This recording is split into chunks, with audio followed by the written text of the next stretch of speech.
Hey everyone, Brian here, your honest mechanic.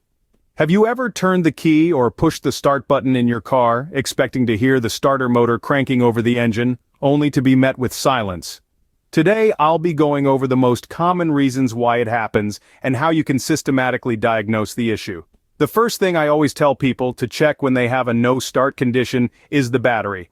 An old or failing battery may have enough juice left to power accessories like interior lights, but not enough to engage the high-current starter motor.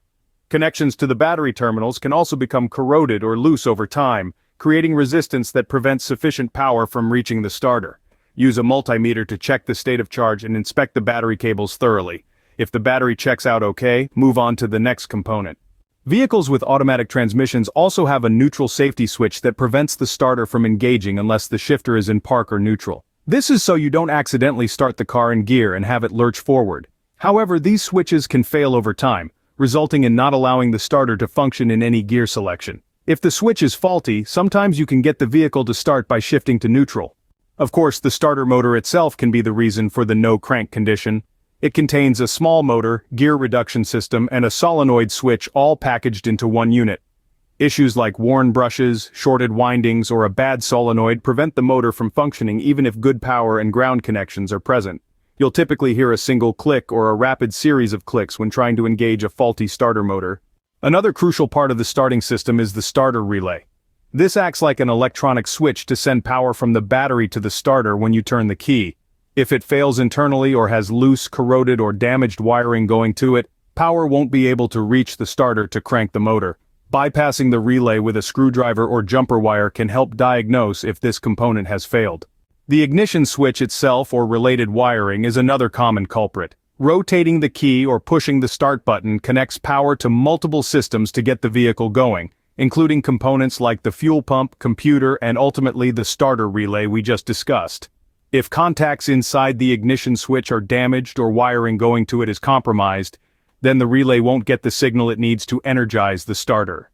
Anti-theft engine immobilizer systems have also become very common in modern vehicles. These have the ability to disable engine starting functions if the proper programmed key or key fob is not used. If the immobilizer control module doesn't recognize the coded transponder chip inside the key, it will not allow systems like the fuel pump and starter motor to operate. Sometimes reprogramming additional keys or resetting the system can resolve the problem.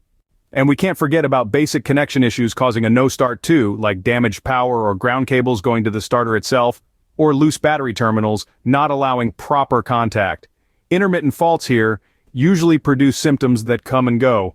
Carefully inspect the wiring for chafing, fraying, or pinched. Carefully inspect wiring for chafing, fraying, or pinched insulation and ensure all connections are clean and tight. In very rare cases, a seized engine that is locked up internally can draw more current than the starter is designed to handle, preventing it from turning over the motor. This may produce a loud clicking sound or even silence when attempting to start the car.